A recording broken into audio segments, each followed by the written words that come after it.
to defend that state title. We want to see the title back here in New South Wales. But what some incredible race meetings to come your way in the upcoming weeks here at the Parramatta City Raceway. As we said, New South Wales 25 lap championship final Monday night. Be here for that. And on Friday, January the 2nd, that's next Friday night, we'll be running the incredible Shelley Sprintcar Challenge.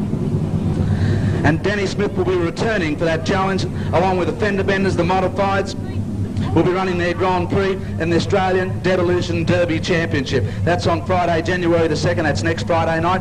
Monday, January the 5th, we revert back to Monday night racing for the 2nd annual Winfield Sprint Car Nationals. Danny Smith, Jimmy Sauce from the USA, plus modifieds and fender benders.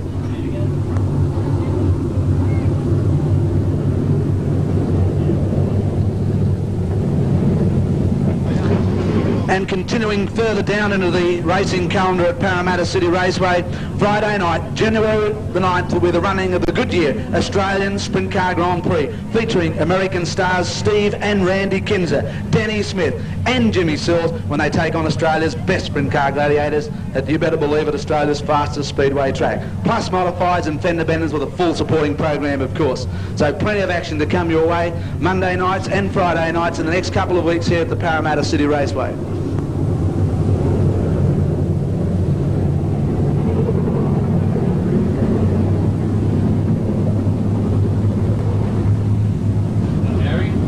So plenty of racing to come your way in the festive holiday season here at the Parramatta City Raceway, and we would be delighted if you would join us for, if not some, all of the upcoming meetings here at Parramatta City Raceway.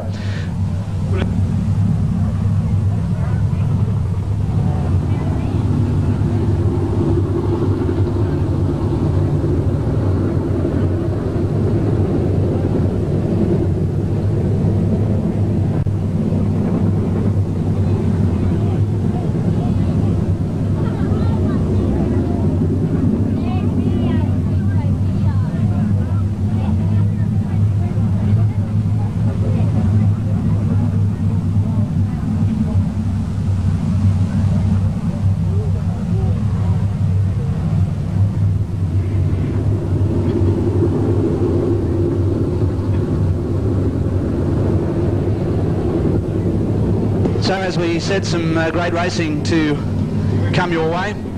Next Monday night, followed up by January 2nd with the Shelley's Sprint Car Challenge, with Danny Smith back on deck for his second appearance at Parramatta for the season, and followed by Monday, January the 5th with the annual Winfield Sprint Car Nationals. It's the second Sprint Car Nationals to be conducted at PCR, our second annual, which is proving to be one of the all-time favourite races here at Parramatta City Raceway. And of course, Danny Smith and Jimmy Sills will both be on deck. Jimmy Sills returning, and Jimmy Sills in fact was the initial one-lap record holder here at the Parramatta City Raceway, and he featured at our inaugural meeting back in February 1977. This being our 10th anniversary of our Summer of Speeds here at PCR. Getting set to run now. 12 laps is the journey. Racing for Goodyear, tyre and brake onto the main straightaway. Tatnell takes a flyer up on the inside. Russ with a problem in the Australia number 2 car, jumping a wheel at the start. Russ takes time to look at the wheel, jumped over Kenny Fowler, it would seem, but races away, and starting from the tail of the field. But George Tatnell in the Winfield number 8 car, jumping out as race leader down the back section. In advance now of Bob Tunks.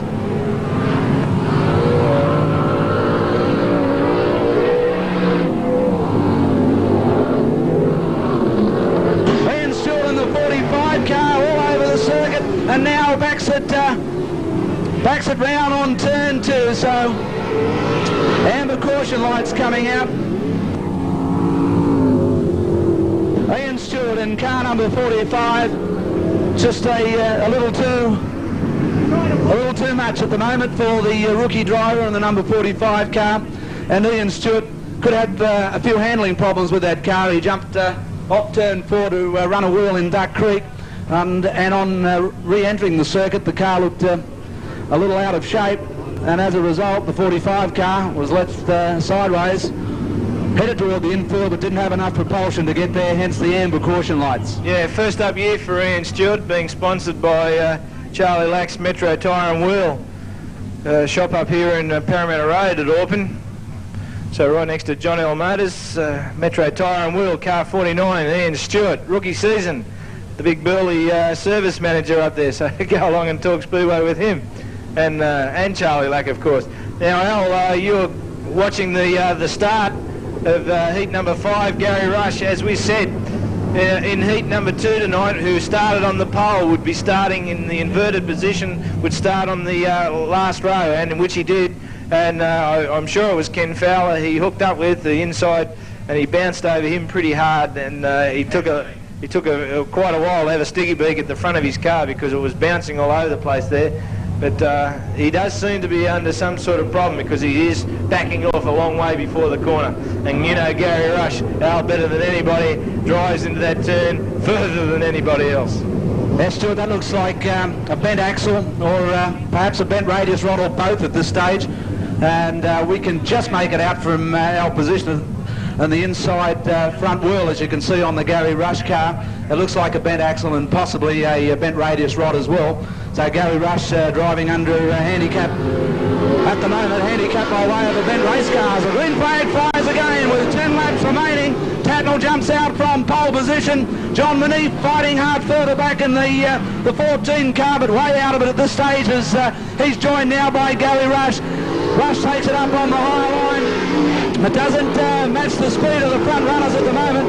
Tatnall the leader, under siege from Bob Tunks in car number 54. Back then to Kevin Worthington in the 49 car. Worthington sitting in third spot.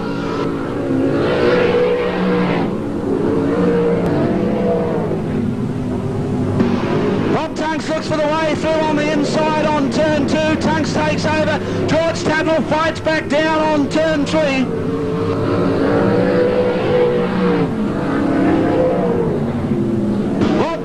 Race leader in car number 54 in advance from George Tatnall.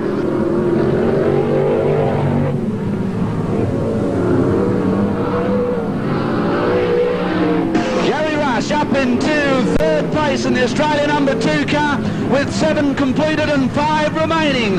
Rush in third and fighting a broken race car now. Trouble down there on turn 4.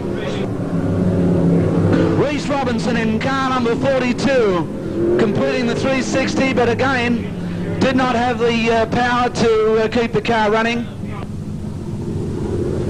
In the main straight, with the security guards. Okay, Al, we're calling for security guards. We have the security guards to the Chief Steward's box beside us, please. And okay, well, looks like we've been misguided. It's back to 6 laps, so we're right on the halfway mark. 6 up and 6 down with Bob Tunks, the race leader in car number 54.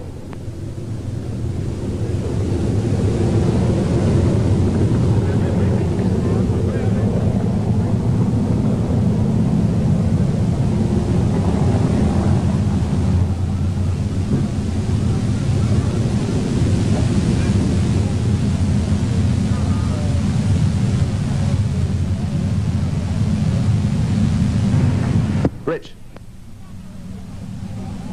Okay, forming up once again. Well, great drive so far, Stuart, from Bob Tunks. Battle royal with George Tatnall. And those 3 drivers have got something like 65 years of racing between them. Well, that's an awful lot. You're glad I said that, right? That. Bob Tunks with 20 plus.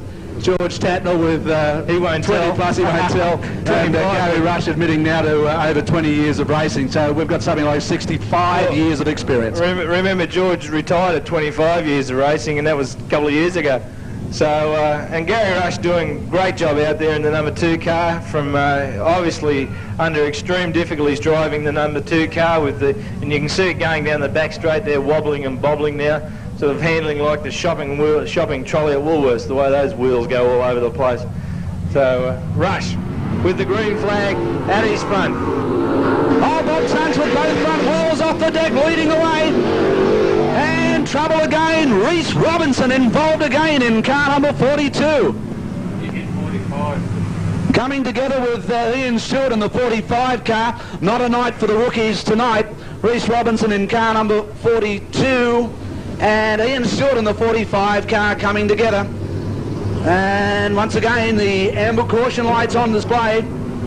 Bob Tunks jumping out in that 54 car, and George Tatnall in hot pursuit. Gary Rush doesn't seem too perplexed about the obvious disadvantages of a somewhat altered race car in the Winfield Australia number 2 car, still sitting in 3rd place. And I guess if we go back to Kev Worthington, we're looking at something like 80 years. That's awful. Kev Worthington, also a veteran. I think sprint car racing, particularly here in Australia, Stuart, works against the established practices of other sports where the older you get, the better you get. Yeah, the cream comes to the top with experience here, Al. So we can't read the official's mind whether Reece Robinson gets a second run at the restart.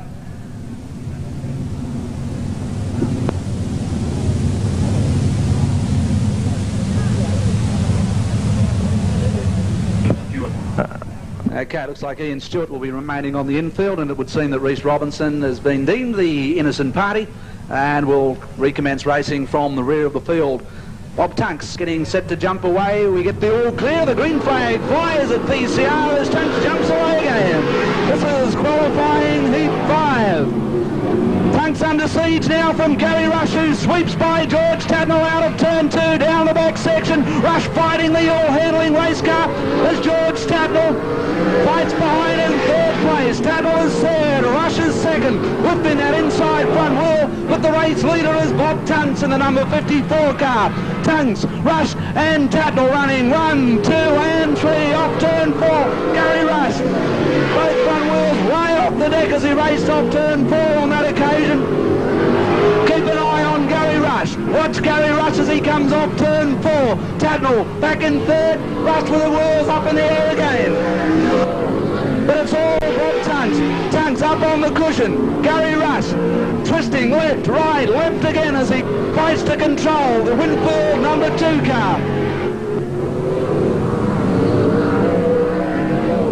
Across the wire they go now with 1 1/4 laps left to travel now as Arthur Cowan has the black and white at the ready.